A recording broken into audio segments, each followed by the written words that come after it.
ota-onamni, yaqinlarimni umraga jo'nataman deb o'ylab turuvdingiz va endi payti keldi, mana narxlar ham yaxshi bo'ldi deb o'ylayapsiz. Faqat bitta narsa sizni qiynayapti. Nima bu?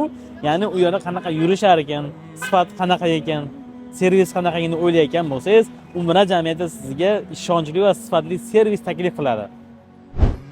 Bizning reyslarimiz Andijon, Namangan, Farg'ona hamda poytaxtimiz Toshkentdan to'g'ridan to'g'ri Madina Munavvaraga hamda Jidda shaharlariga bo'ladi. Paketimiz 14 kunlik paket do'stim. 14 kunlik paketimiz ichida siz azizlar uchun 11 dan oshiq ziyoratlar, Madina Munavvarada 2 kecha 3 kunduz mehmon bo'lasizlar. Va Madina Munavvaradagi mehmonxonamiz Masjid Nabaviyga uncha uzoq bo'lmagan shinam pokiza mehmonxona bo'lib, 2 mahal issiq taom beriladi. Madina bo'ylab ziyoratlar, Uhud tog'i, Qubo masjidi, Qiblatain masjidlari hamda Xurmo bog'ida siz azizlar uchun ajoyib ziyofatlar uyushtiriladi.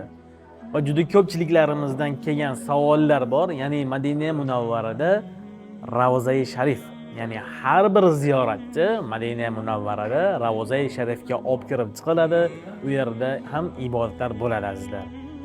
Shundan keyin 50 boshimiz sizlar bilan umra amallarini ado qilishlik uchun chiroyli pokiza avtobuslarda nima qilishadi?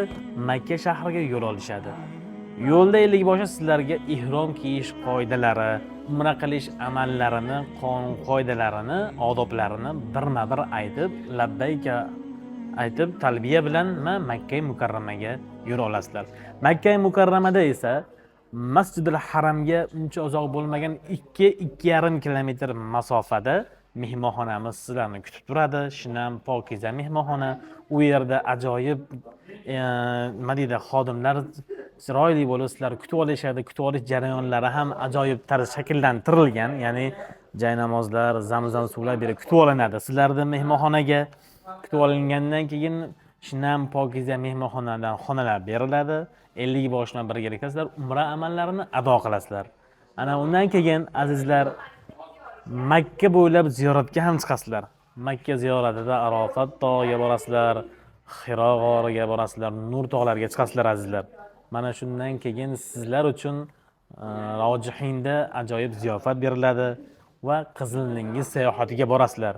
Endi do'stim 11 dan oshiq ziyorat dedik. Sizlar uchun 12-si bonus, ya'ni Toyif ziyoratiga ham borasizlar.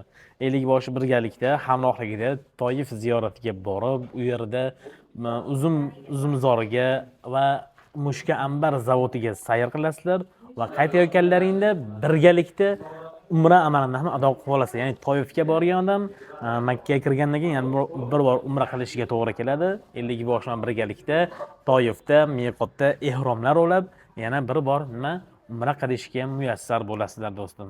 14 kunlik safardan qaytayotganingizda esa aeroportda firma tomonidan sizlar uchun 5 litrli zamzam suv hadya qilib beriladi azizlar.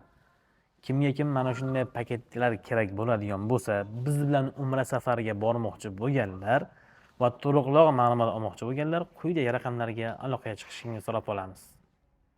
Va musofirda yurgan do'stlarimiz uchun pastdagi raqamlarimizda Telegram, WhatsApplarimiz hammasi mujassam, bemalol aloqaga chiqishingiz mumkin.